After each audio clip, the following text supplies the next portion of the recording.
Mic check 1 2. What is up, everybody? Welcome back to another episode of the Hedge Podcast.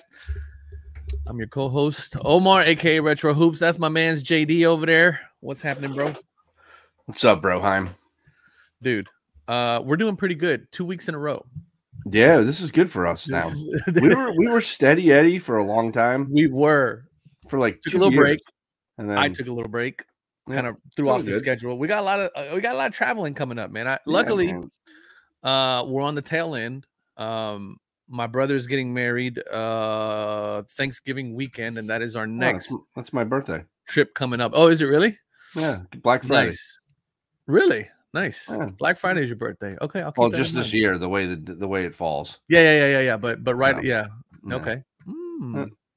Yeah. So buy me something nice. Yeah. Okay. All right. And everybody else watching, buy me something nice.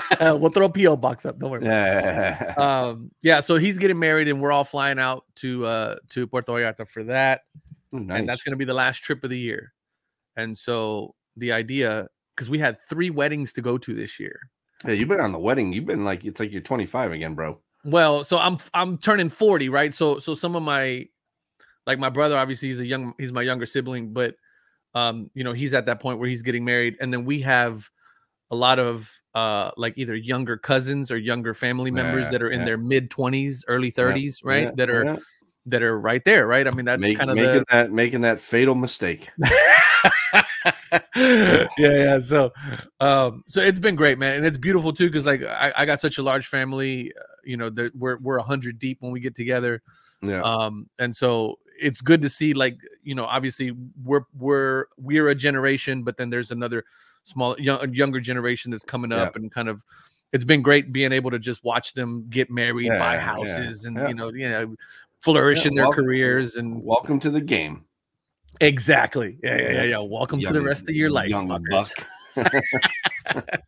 Yeah, so it's been dope, man. And again, the year is going to culminate in an awesome way because I get to watch my brother go get married, and that's going to be dope, man. So we're pretty excited. Nice. The whole family's going. I'm taking the kids and everything. We got a beautiful resort, and it's dope. Yeah, we just booked a vacation myself. We're going to the Bahamas in February.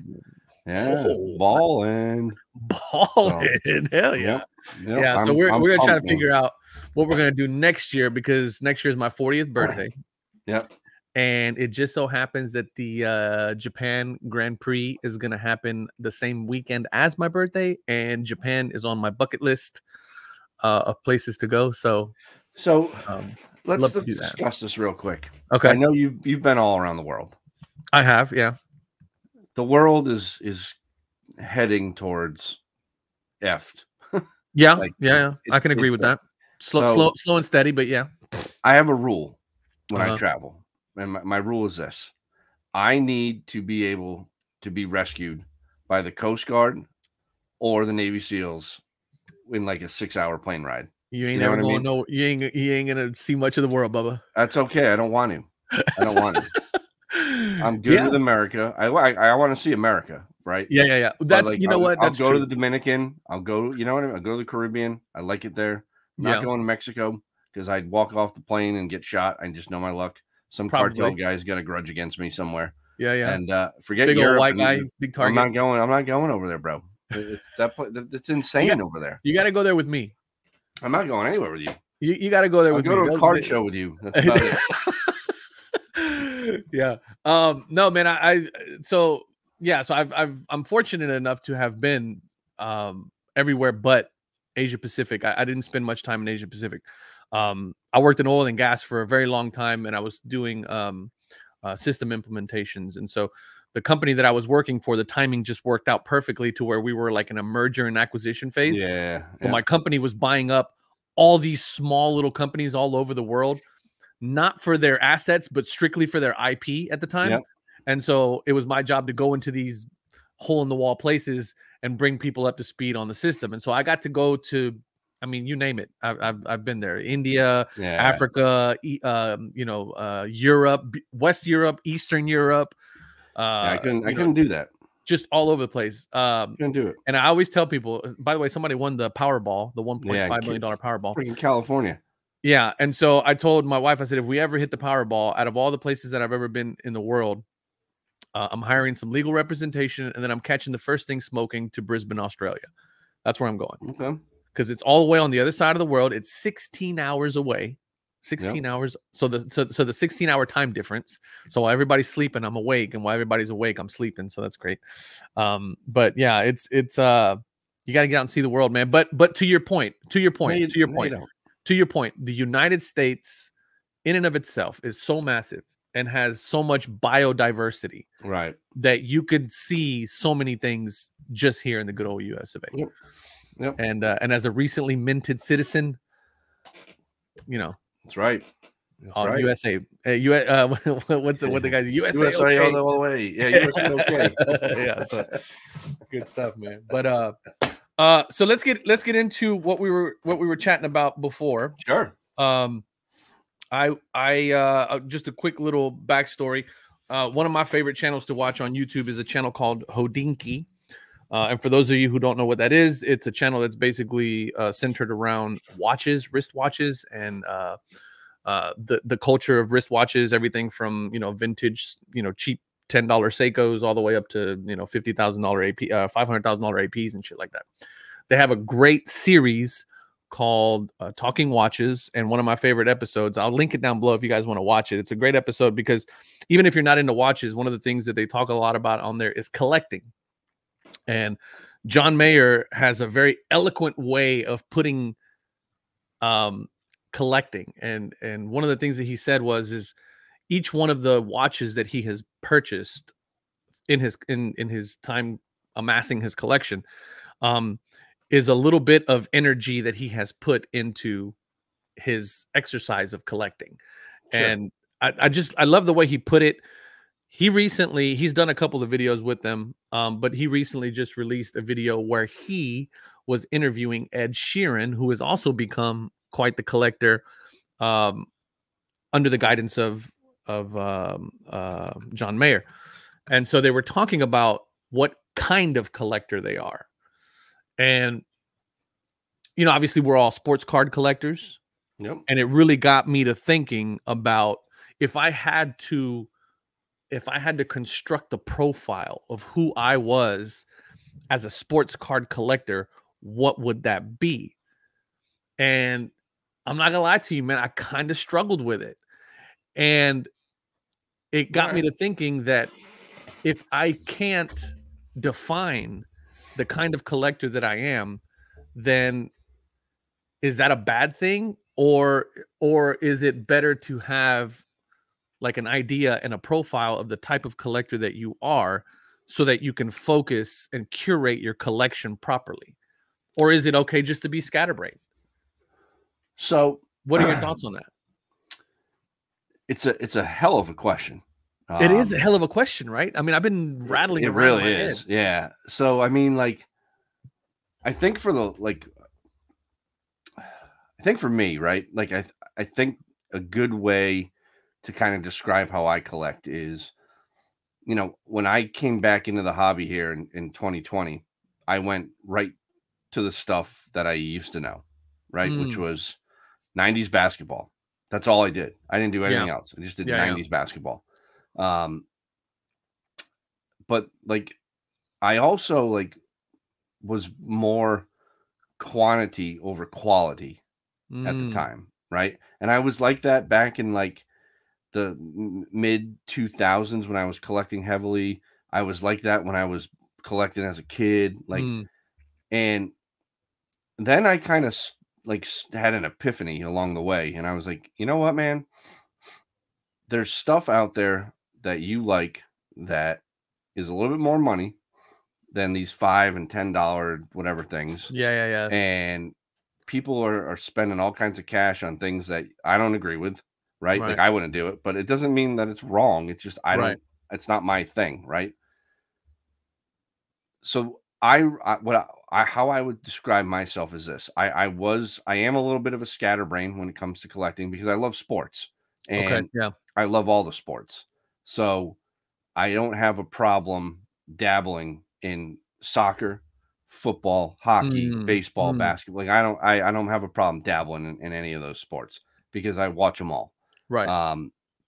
My main areas are baseball and basketball, but I would say I am really, my enjoyment is in 90s inserts and parallels and that stuff. Like that's my bread and butter. You know what I mean? And I don't consider myself to be an expert. I don't want to be. Like I'm not like a guru. Right. But it's what I like to learn about. It's what I like to go like, oh yeah, I remember that. Yeah. And I remember like I and it's weird because like as I'm rediscovering these things, like I remember like the kid across the street had that card. Yeah. You know what I mean? Like, why did I trade for it? You know what I mean? Like, there's a little bit of nostalgia there for you too, right? So like I like that stuff. So I would, if I had to really pigeonhole myself, it would be if you go percentage wise, right? Let's just speaking percentage wise, 100% of who you are as a collector. How do you split that up? I would say almost 90% of it is 90s. Yeah. And then, so you're going eras. Okay, good. Yeah. Like, and then like the other 10% is like split between the other sports and whatever is in the, you know, so 90% is 90s basketball. Is that what you're saying? 90s basketball and baseball. Okay, 90s basketball and baseball. Yeah. Okay. And I'm starting to like move that even into 90s football too. Right on. Because 90s football, dude, there's just it's crazy to me. Like again, like part of the cool thing with Card Hedge and being a partner with you and the other guys, we get to see all kinds of cards and what's moving and what's, you know, and I look at it every day and I'm like, okay, we get to be there on the pulse of what's happening, right? Yeah. And it's like, you know, like for example, Brock Purdy's Prism in a PSA 10 is on up fire to right now. $279, right? On fire right now. I would not spend. I have no desire to spend $279. Right. On a Brock Purdy. Not on that it's actually over $300 with taxes, right? Yeah. So I would much rather take that and put that to some 90s insert or rarer parallel or whatever right. that of a guy I actually watched. Like, well, it's not that I'm not watching Brock Purdy, but it's a guy like Barry Bonds or KG or Jordan or Cole. You know what I mean? Iverson, those guys. Yeah, because those guys are they're established goats already. They're established. They're just the guys that I watched and emulated and you know what I mean? Like not to say that Purdy couldn't get there. No, right. But the thing is, the fact of the matter is this: he's not touching Tom Brady. No, of course not. Right? He could have a very good career, but is he going to be better than? Is he even going to be better than Patrick Mahomes? Yeah. You know, so and again, like there's nothing wrong with but that's how my brain works. So like when I'm spending money on like anything that's new, any guy that's currently playing is to me is a pure flip and a pure speculation play on my part. It almost has to be, right? Yeah. So I there's a certain point where like once a card hits a certain dollar, I've either bought it and I own it, right? And I'm going to try to grade it and flip it, or I've lost out and I move on with my life. Yeah, you move. It becomes that's how I collect. That's how I collect.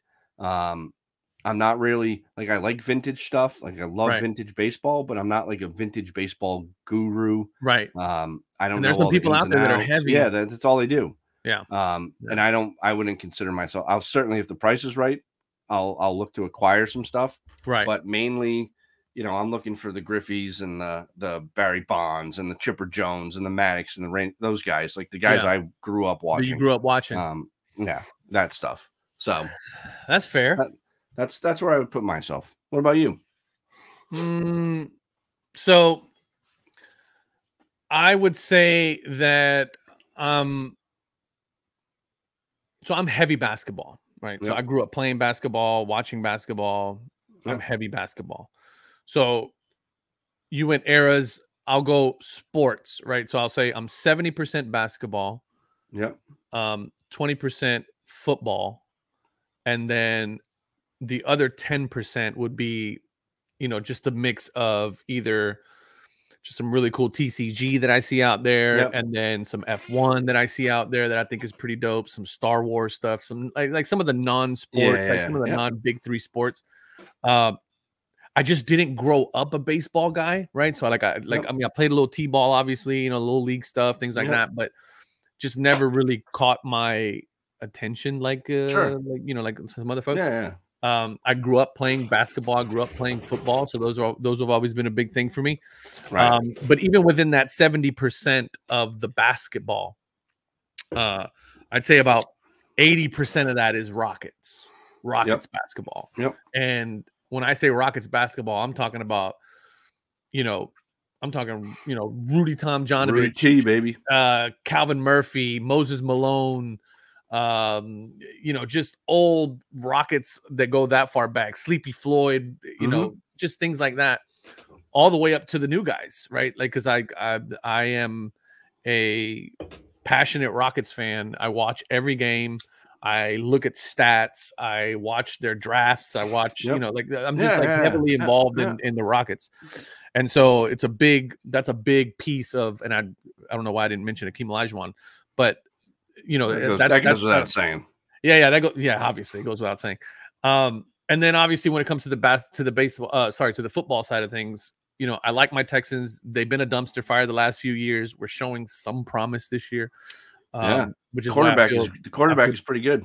The kids, you know, and you and I both know this, as the season goes along, they get some film on him. They start to pick up some data sets on him and start seeing some trends of what he likes, what he doesn't like, and what he favors and what he doesn't favor. So we'll see but he's off to a great start.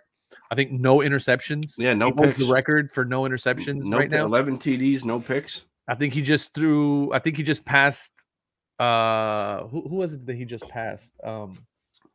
Anyway, a big stat, you know, one of those ESPN stats where he just passed. I think it was like man, I want to say it was old buddy from Favre, right? That he just passed up. Somebody. Anyway. So that's kind of how I would split everything out. And it works out really well because, you know, like you said, you know, the sports that you like, you watch them heavily. And you know, that's kind of why, you know, a lot of my content the last couple of years and a lot of my, you know, discontent and disdain for Panini has come from the fact that, you know, these last 3 or 4 years, my Rockets have been drafting just, you know, high draft picks. And we got a squad full of these young kids that, whether they stick with the Rockets or they don't stick with the Rockets, you know, could potentially go on to be great players. Yeah. And, you know, to not be able to collect, you know, certain things, RPAs and stuff. And I've already gone down that rabbit hole plenty of times, but, you know, it really sucks. And so that's kind of, if I had to, you know, kind of classify myself as that type of a collector, that's where I'm at. I really enjoy watching the young guys play. I really enjoy the game of basketball as a whole, like holistically enjoy the game of basketball. So it makes it really easy, to your point, right, to, you know, collect the new stuff. When it comes to the Rockets, there really is no speculation for me. I just collect Rockets. Sure. So, you know, I got a bunch of, like, you know, Aaron Brooks, Moochie Norris, you know, those kind of guys from back in the day, Kelvin Cato, you know, people that, you know, I got Luis Scola, you know, rookie cards, Yao Ming rookie cards, you know, things that, you know, it's like, hey, if you're not a Rockets fan, you have no idea who these guys are, or you don't really have a deep appreciation for them. Most of these guys, like, I've ran into them at restaurants and bars and hotels. I'd hope everybody knows who Yao Ming is. I mean, well, of course, yeah, but I'm talking about, like, the, you know, like the Kelvin Catos and the, you know, those guys. You know, if you're not a Houston Rockets fan, where did he come out of? San Diego State? Who? Cato? Kelvin Cato? I have no idea. State? That's another thing I don't do. I don't watch college. Yeah, see, that's like, I know, like, weird, stupid shit. you know what class the guy failed his junior year and stuff. I'm gonna look that up real quick. Kelvin Cato. I don't remember who. I don't remember exactly who. I went to Tulsa. Okay, that makes sense. But yeah, man, I just thought it was really interesting. University of South Alabama, and then he transferred to Iowa State. That's right. All right. Sorry. Interesting. Carry on. Yeah, but I mean, I just thought it was, like, really interesting because as I watched that video, right, And then as I started to think about my own collector profile and who I am as a collector and what I like to collect, you know, as I put that together in my head, what I just told you, and then I started looking around at my collection, and I'm like, I'm a bit scatterbrained. Yeah. Yep. You know, So I am too. Like, same. If you look in these boxes behind me, yeah, it tells a story. Like 3 of them, actually almost 4 now, are Kevin Garnett, and then the rest is baseball, and then there's some hockey, and there's the basketball, and whatever. I'm working on my Shingun box. I got 1 box full. Yep. And then I have a ton of graded stuff. Which I have a shitload of KG stuff, man. Yeah, like a lot of graded, a lot of loose, a lot of raw. I'd say I have almost 2 full rows of graded cards, and then I have like 3, whatever those things hold, raw, like 100 plus. Gotcha. So there's a lot, man. There's a lot. Oh shit! And I've been grading them like little by little. Okay, we're gonna have to edit this. Hang tight for like 1 minute. Give me a second. All right. Okay. So yeah, so where we were at, like, talking the collecting and whatnot, I don't think it's important for people that listen to take what they want from this and apply it to themselves. Yes. Right. Because there's certainly no book on collecting. No, there isn't. This is the way to do it. Yeah. So however it works for you, then that's what works for you. Right. Yeah. Some people are very meticulous, very organized, and only buy certain things, whatever. I tend to be, and I thank Facebook for this. When I see things that come up, I'm like, oh yeah. And now I have a couple guys that I know their cards that they're listing are money, like condition wise. Gotcha. So I just buy them.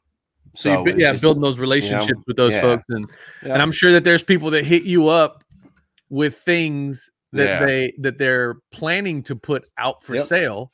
Yep. But they know you're a KG guy, they know you're a 90s baseball guy, and they might give you first dibs. Yeah, like my buddy lives down the street from me, and he messaged me today. He's like, my transmission went on my minivan. I think I gotta sell my Michael Jordan rookie card. You interested? And I'm like, God damn it. Like, I don't have 3,700 sitting around, 30, you know what I mean? Like, money's all tied up for Christmas and shit. So it's like, like whatever. But so that happens with me all the time. That happens with me all the time, dude. When like I'll get these Elijah ones that'll come up, just these monster Elijah ones, from late 90s, low numbered. Yep. Fleer, Flare, Row Zero. I mean, just these cards that come up, and I'm like, and I'll tell them, hey man, give me a week. Sometimes they'll give me some time, and I'll try to move some stuff, and I'll try to, you know what I mean? But they're just I gotta do that this upcoming year. Like, I have to save up the money and buy myself the 86 Flair Jordan. I just need both. I have to get both of those cards, and just be done. I don't care the grade. I'd like a nice 4 or a 5. Yeah. This was my version of that. What was that? The Charizard? Hollow Charizard, first edition. Don't care. Yep. It's a 3, it's a 2, it's a 1. I don't care. Yep. I just want a nice one. Luckily, this one presents really well. It had like a dent in it, like a big dent that you can, if you got to move it around to see it. But I feel you, man. There's just some cards. I gotta do it, man. I gotta Anyway, my 86 Elijah one, that was one of them too. And those are like that set.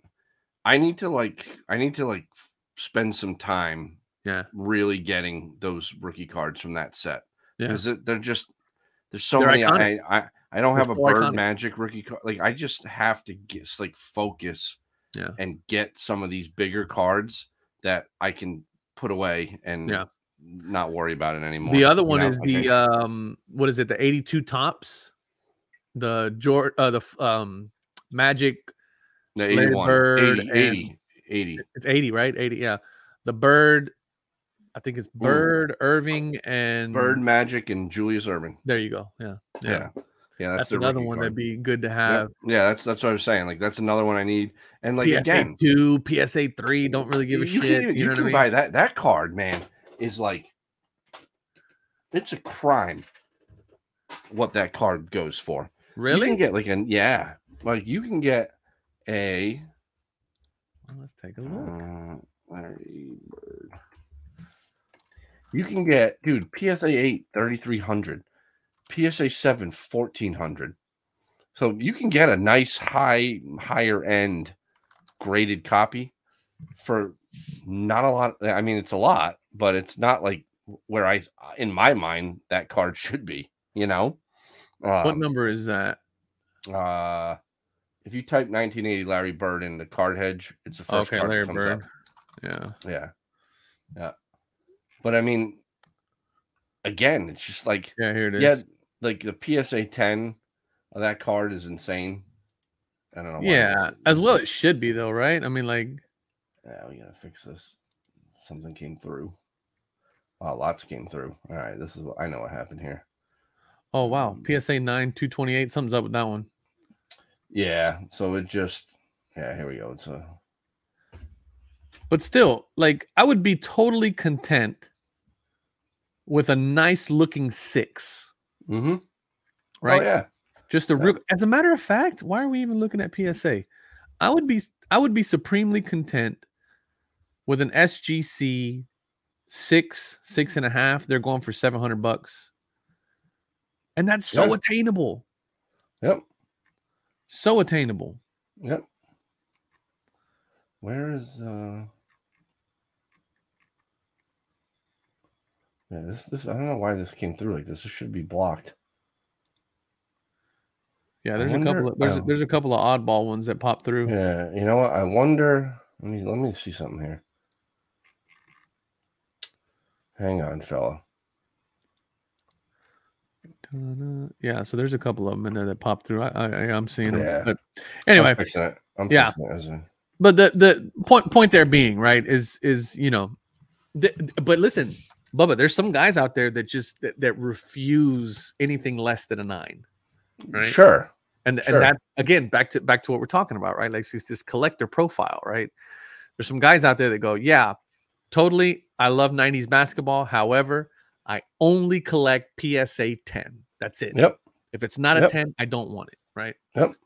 You know, you got other guys like Nat Turner, for example, right? As a collector, that guy is insane, man. I mean, some of the cards that he posts up, some of the wax that he rips, just absolutely insane, right? Yep. And you know, and he's of the same thought process, right? PSA 7, 6s, he doesn't give a shit. 8s, 9s, 10s are nice, but whatever, he doesn't care, you know. Yep. I'm sure he buys the card raw, sends it off to get it graded, whatever. All right, that's fixed. That 9 now. 15 G's on a 9. 15 G's on a 9. Good God. And there's probably more in there. I haven't touched this card in a while, so but even like you look, man, a 7, $1,400, you know, 6 under a 6 is $761 for a Larry Bird Magic Johnson rookie card. Yeah, that blows my mind. Yeah, and then look at the pop count. Look at the pop count on it, 2,900. Yeah, and even like honestly, in this one, and actually any of these, I'd be comfortable buying an SGC. I would rather, if I was, I'm going to be honest with this. This is my honest opinion, and you guys, everybody that listens to this knows I've been down on SGC for a variety of reasons. But if I was going to spend, let's say, $1,400 on this card right now, it would either be a PSA or an SGC. I wouldn't even consider a BGS. You wouldn't consider a Beckett? Nope. I wouldn't consider. You know what's funny though? I think spending a pretty good penny. They are, but I think the value discrepancy is so freaking like, ugh. Yeah. It's not like I wouldn't waste my money on it. I mean, you look at like some of the Jordan Star cards right now that I've been paying attention to those because I have a bunch of them. Yeah. The BGS slabs are half half of. Isn't that crazy? The PSA half. Isn't that crazy? So like I get it on one hand, like the buying aspect. If I was a buyer, I'd be like, oh well, hey, but at the same time,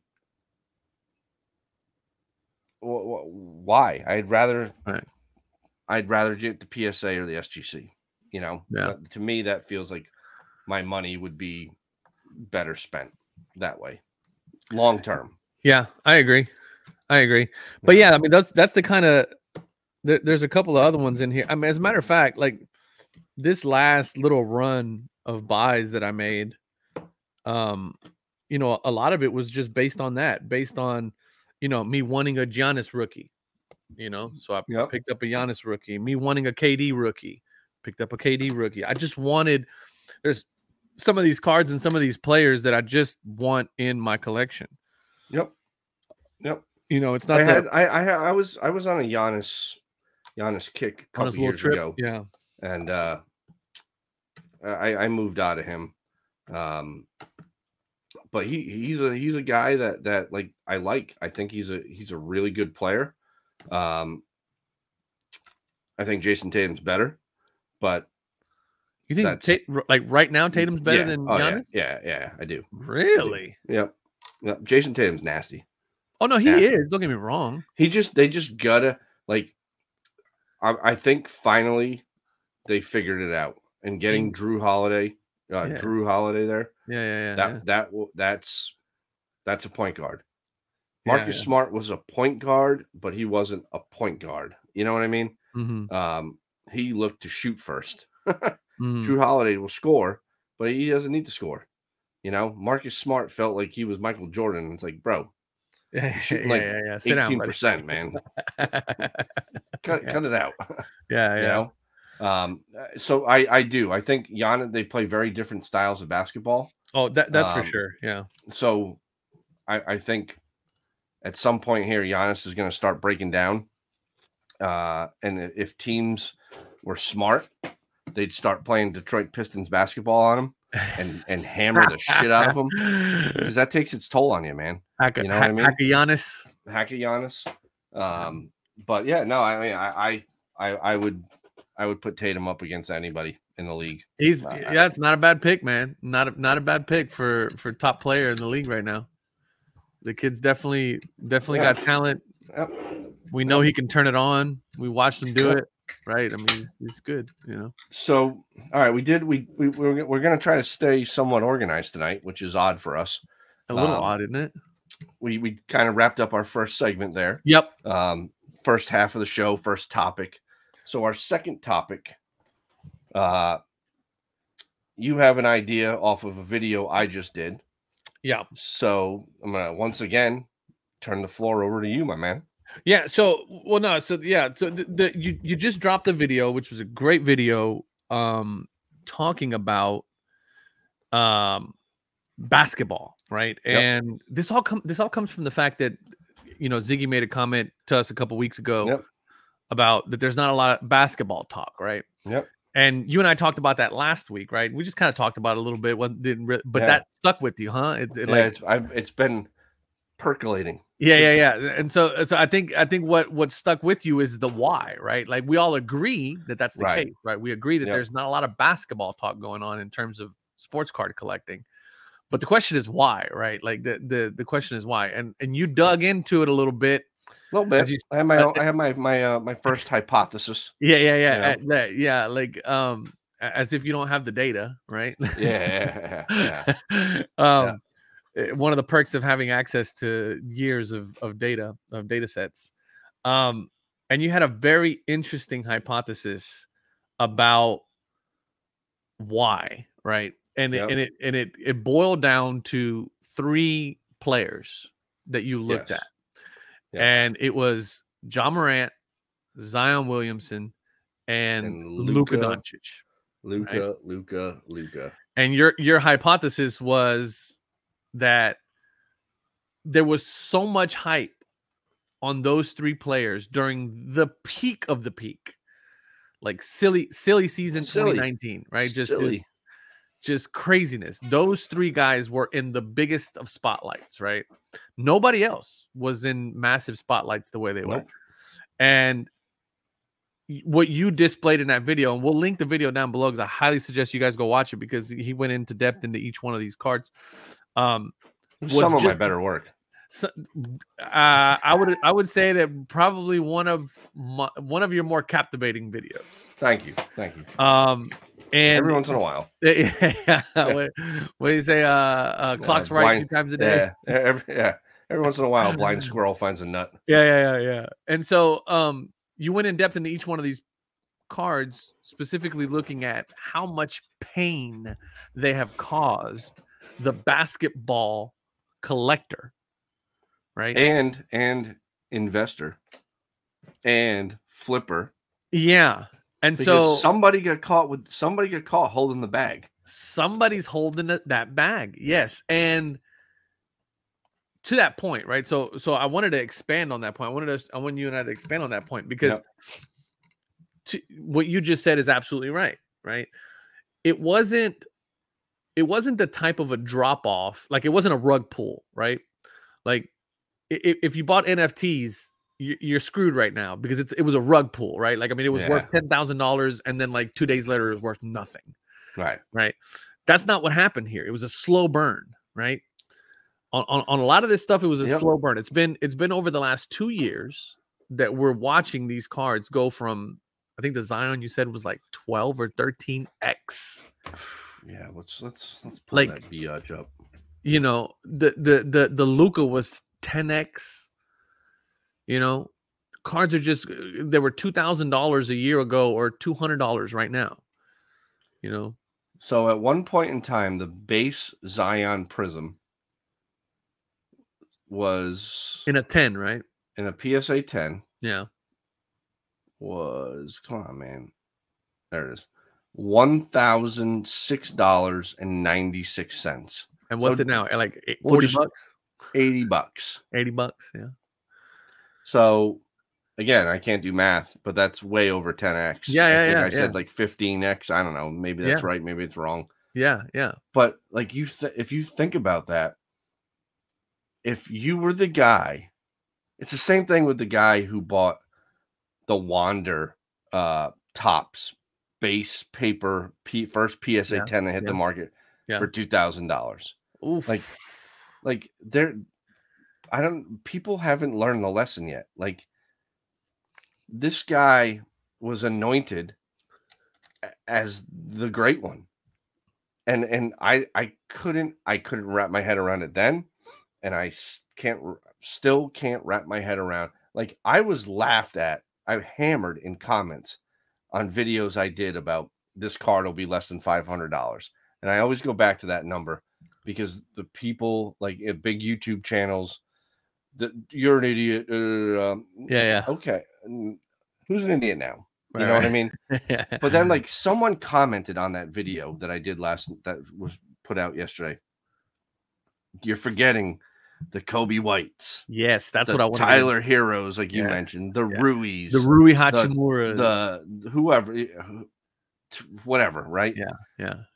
And these guys, like and part of it was the landscape of the hobby at that time, right? Because it didn't matter who you had. You could have had Muggsy Bogues, or you could have had Muggsy Schmogues, and they were $500. Yeah. Didn't matter. Just because it was a rookie. Right. That's all that mattered. And then the guy that left the comment in my on the video was like, hey, don't forget Kobe White.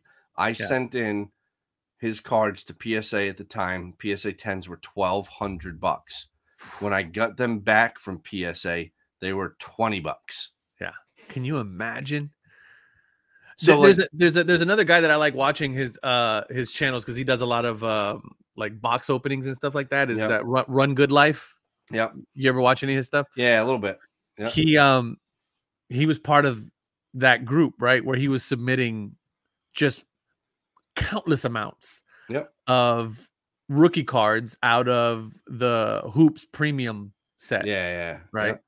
And fast forward a year later, something like that, he was finally getting all that stuff back. And I mean, and it was funny because he's unboxing and he's unveiling his grades, right? And he's getting some decent grades, 9s, 10s, and stuff like that. And he's basically saying, guys, listen, I mean, you know, what are we doing here? You know, what's the kid's name? Hunter on the DeAndre Hunter. DeAndre Hunter. Yep. And just like, you know, like all these guys, you know, like, and he was like, you know, he was almost like, I don't want to say embarrassed, but he was almost like Cam Reddish.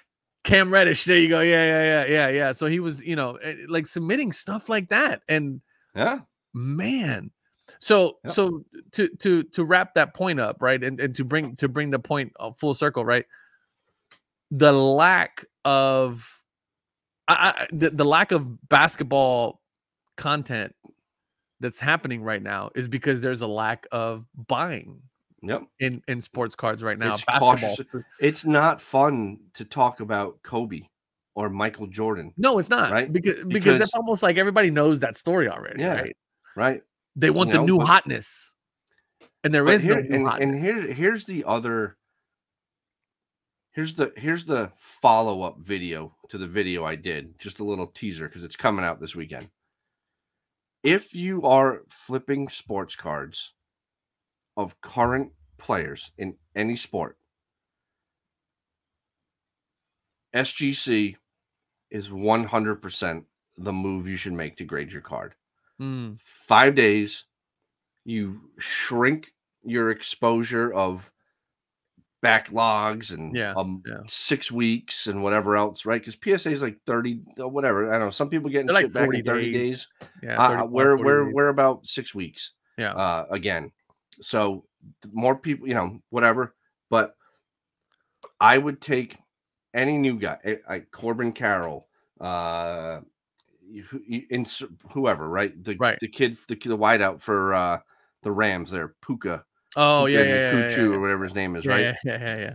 I would send his cards to SGC all day long. Right now, flip them, sell them, get them out of your hands. I don't care about. Take the profits, go buy some Jerry Rice. There should, like, with this is my view and my view only. Right. I place zero emphasis on any guy that is currently playing right now as a long-term hold. Yeah, because it's all a gamble, right?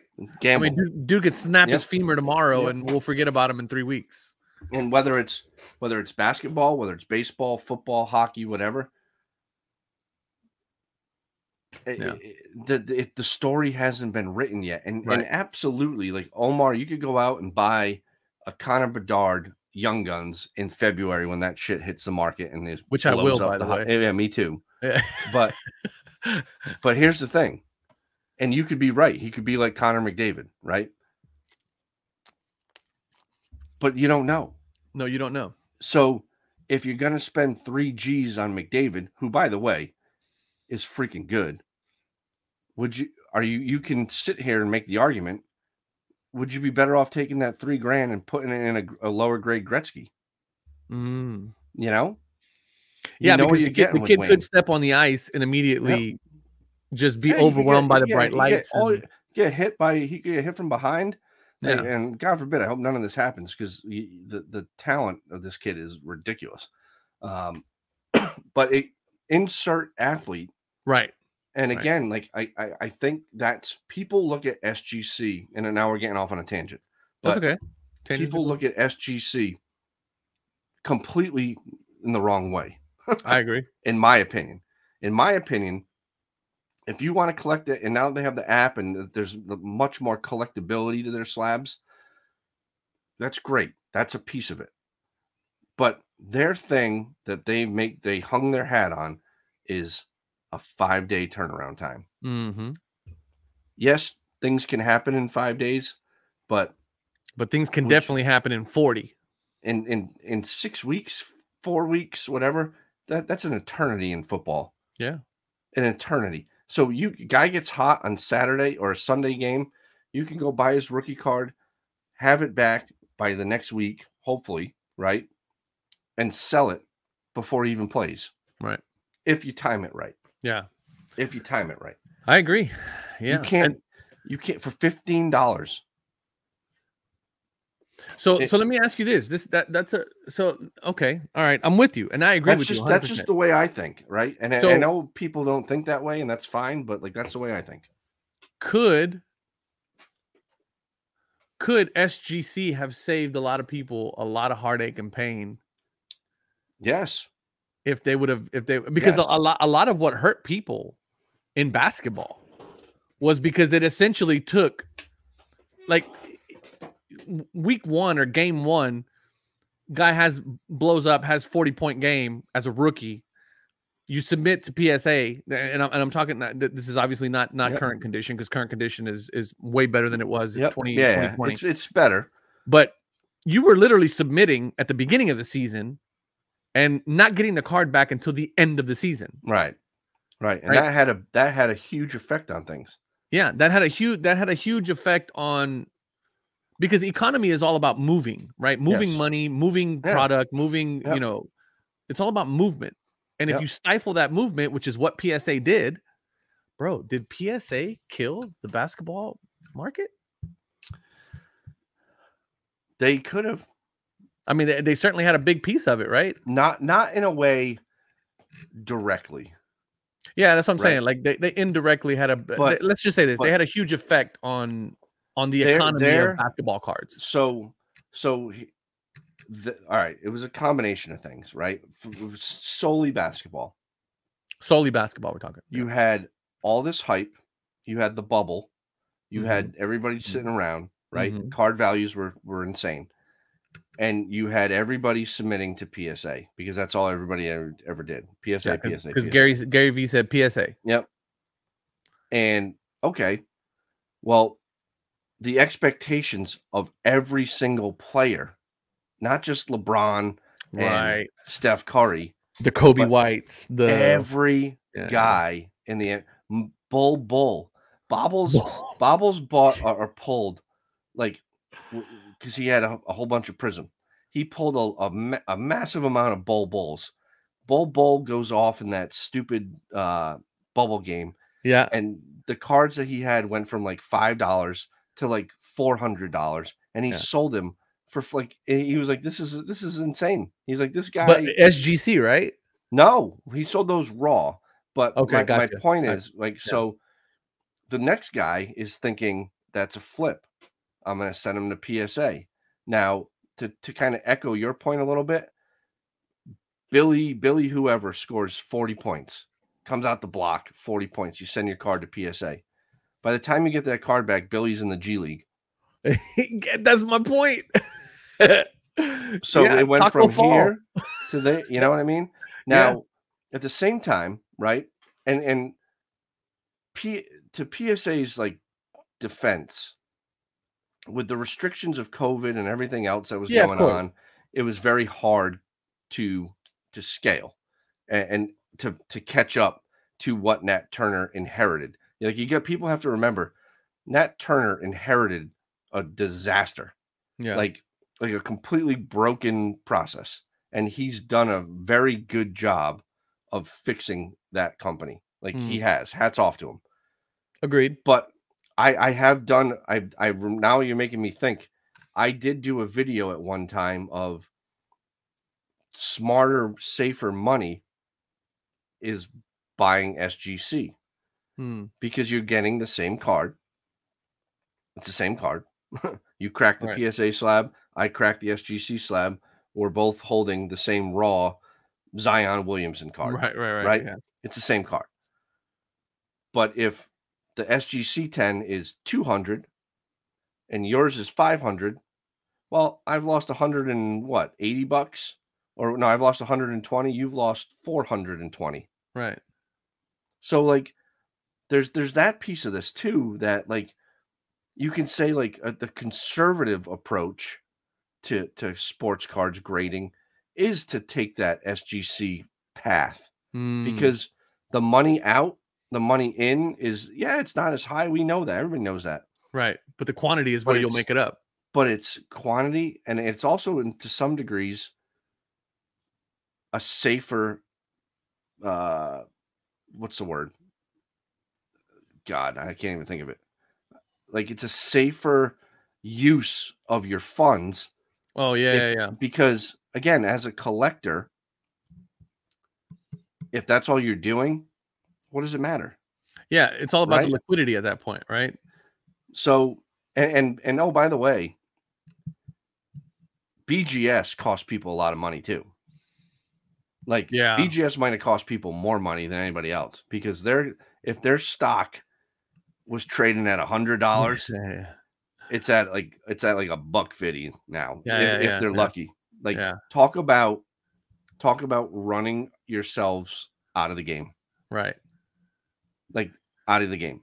Have they done anything like They're to the highest price. You got to pay like $25 a card, I think, to grade with them. Yeah. It's insanity. They can't even get their grading scale right. They can't do anything right. Yeah. They should sell and move out because it's over. The cards that are graded, the big cards that are graded BGS that are still in those slabs will forever stay. But excuse me.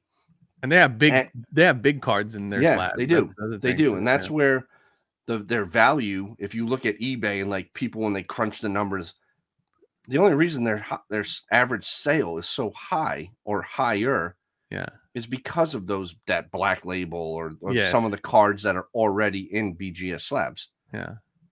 So to me, it's a 2-horse show. You got PSA and you got SGC.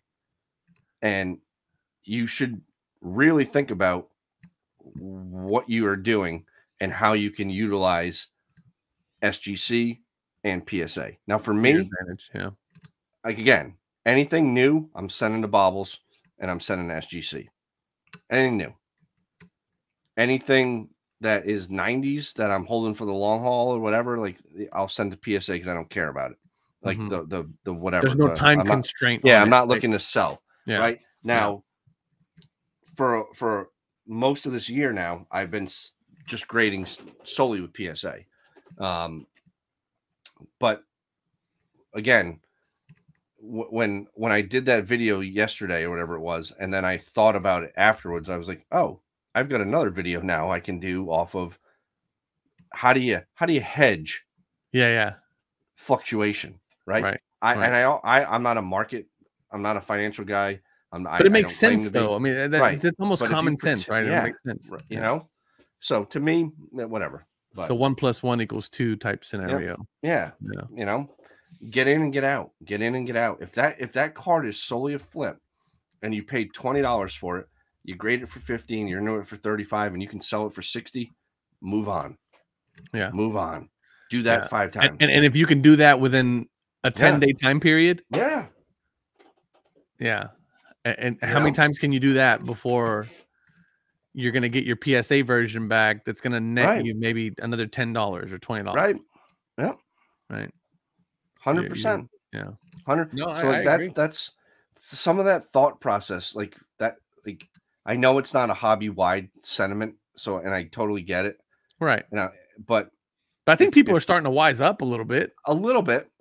But I think like if especially with the way this country's going with the cost of everything, it's really tough to the like if you look at, for example, I look at it every week, the market overview feature on Card Hedge. Like I'm gonna pull it up. Can I share this? Yeah. Let me pull it up just so everybody can see. Let me bring it up here. All right, let me share screen. Share screen. All right. You guys see this feature right here? Can you see this? Yep. This 7-day sales volume in the middle. This is the first time in 3 years this has been under $30 million. Down 14% in the last 7 days. Yep. Now, for most of this year, this number has been 34 million and something here, right?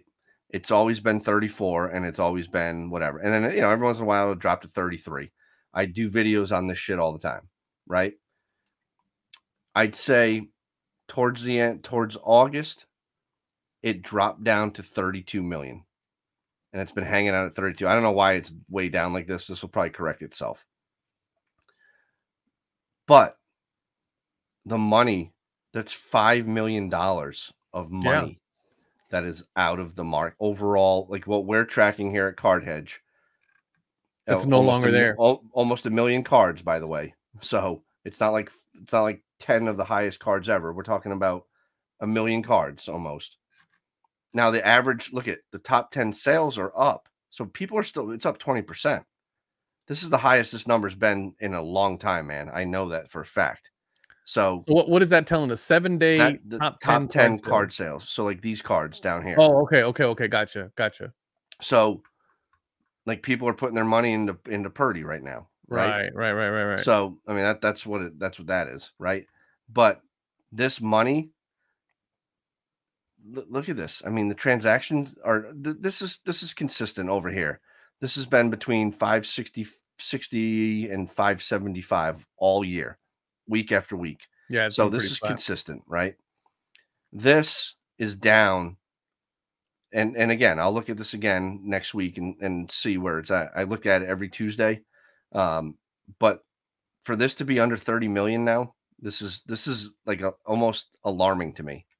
That's $5 million has come out of the market since I started doing these videos, which was back in like maybe March. Wow, so, really? Okay. Yeah. I every week I do this. So that I like, yeah. So it's interesting. So anyways, that's the thing though, man, is that, everybody's trying to penny pinch, right? Yep. The idea of discretionary income just, it's slowly starting to whittle away. You know? It's dude, so like that's why like when we talk on this show and we goof around and whatever, and we're certainly not like taking ourselves very seriously. The end of the day, it's important for people to understand we're coming at this as collectors first, 100%, and resale guys second. Yeah, and I don't even do much selling. Right, I got maybe 50 things up on eBay right now. Yeah, so I mean, like, it's just it's really interesting stuff. But again, I think people need to open their eyes to like what else is out there a little bit and say, you know what, if I'm looking to make a quick $50, $60, $100, whatever it is, there's alternatives, So when did SGC announce their $15 price drop? I'd say was it the beginning of October? No, I think it was before that, right? So it was September. It was the month of September. It might have been right around the time of football. Like it was a while. It was at least like a month ago, I think. Because I'm looking at the gem rate numbers. SGC overall is down 3%. It was down 3% in the month of September. Yep. And I'm just curious because it'll be interesting to see October's numbers. So this was 4 weeks ago. So yeah, like a month ago. Yeah, mid September. Yeah. Okay. So yeah, about mid September then. Yep. All right. So there's still, I'd be curious to see. Yeah, you're right. I'd be curious to see October's numbers. Because in August they had about a 20% bump. Yep. Well, the baseball stuff, $9 special. $9. Yeah. Yeah. The $9. And then now they have $9 TCG. Yep. Right. I took advantage of that. And then everything's $15.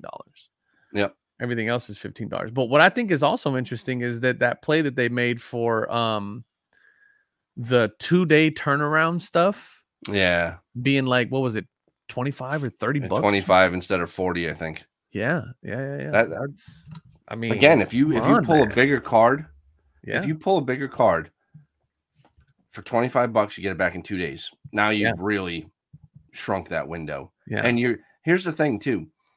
In like 2020, when SGC was starting to gain momentum, right? Their cards, their SGC 10 was 50% all day long of a PSA 10.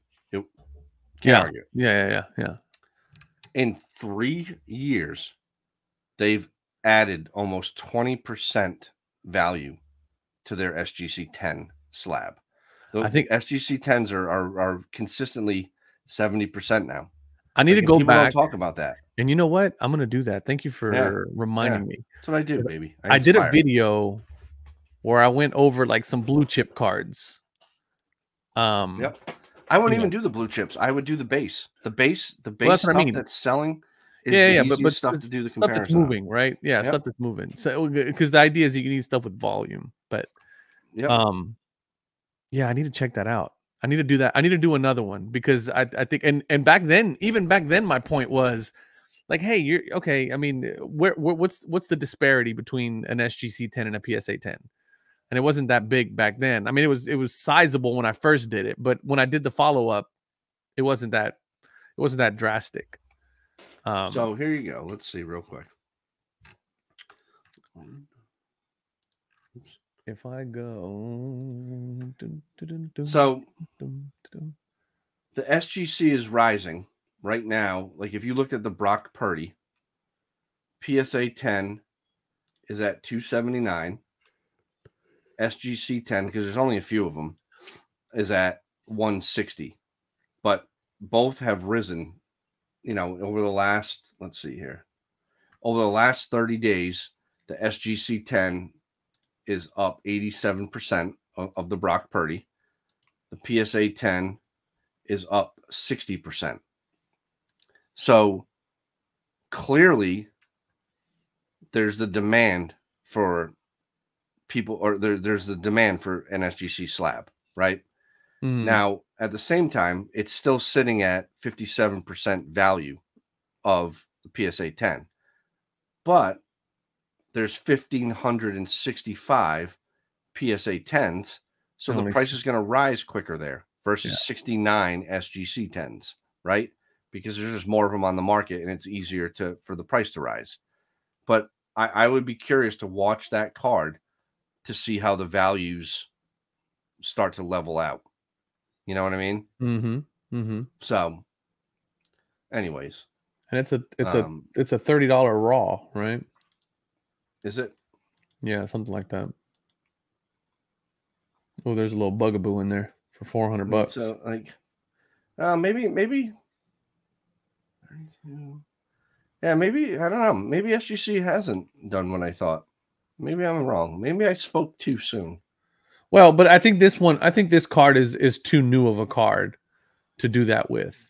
All right, so here you go. Ready? We'll look at this one. So look at the Jordan Fleer. That's exactly what I went to. Yep. See? So that's 50%. Yeah, so it's 223 in a PSA 10 and 110 in an SGC 10. Yeah. So 50%. The value has essentially stayed the same. Hasn't really moved a whole lot. Now, you'd have to do a large sample size, right? Maybe what we'll do is you take 10 cards, I take 10 cards, and we'll break them down and we'll see. I like that. We'll do that next week. Yep. I like that. That's a good idea. All right, let's wrap it up on that now. I think that's perfect. A perfect way to end the episode. Yeah. Remember, folks, all of this is possible because of Card Hedge. So all the cool little data points and everything that we pulled up, if you guys want to check that out, most of what we showed you today is for free on the website. All of it's for free. Cardhedger.com. Yeah. Download the app on iOS and Android. Or Google. Yeah. It's all free. Yeah. And if you want to join to get all the extra stuff, all the bells and whistles, which is like the indexes and all that stuff, or is that free too? No, that's not free. The indexes, the compare feature. Actually, the indexes are free. Indexes are free. That's what I thought. Yeah. But the collection, if you want to manage your collection and start to track it and really hone in on what you're doing and seeing trends and this, that, and the other thing. Yeah, and I think the free version only gives you 6 months of data. 6 months. Right? Yeah. So if you want to see more than 6 months, we require a nominal fee. But everything, the links are all down below if you guys want to check it out. Please do so, even if it's just downloading the free app. We'd really appreciate that. Yep. We're terrible at we are marketing. We are. Follow Card Hedger on Instagram. On Instagram. We've expanded our employees, so our Card Hedge Instagram account is rocking. Nice. So give the Card Hedge Instagram a follow. The Twitter will be taken over by our new employees as well. Nice. So yeah, the socials at Card Hedger. Down below there, right? Down below. In the black bar. Right? You know what? We need to update all this stuff. I need to make a new. I need to make a new one. Yeah, you got to update mine because my names are different. You don't have me on there. That's hurtful. That's why I had to put my name on there. Your Twitter's on there. Yeah, but my Instagram isn't. I don't really do Twitter. You don't do Twitter? You don't? I do, but I don't. Yeah, I'm more on. I'm Instagram more. Yeah, there's all kinds of fuckery on Twitter. I'm not a fan. Yeah. All right. Well, we appreciate you guys watching. As always, please leave comments. We talked about some really, really good stuff. I'm curious, those of you who are listening, if you made it this far, what your collector profile is. Yep. Leave your percentages in the comments. I'm very interested in that. And again, yeah, we just appreciate you guys watching. We'll continue to crank these out as long as you guys continue to listen. Closing in on episode 50, baby. That's right, baby. We got a giveaway coming up. I need to talk to River. We got to figure something out. Yeah. We got to give away. We do that live. Yeah. We'll do that live. All right. Thanks everybody for watching. We appreciate y'all. We love y'all. We'll catch y'all on the next episode. Peace.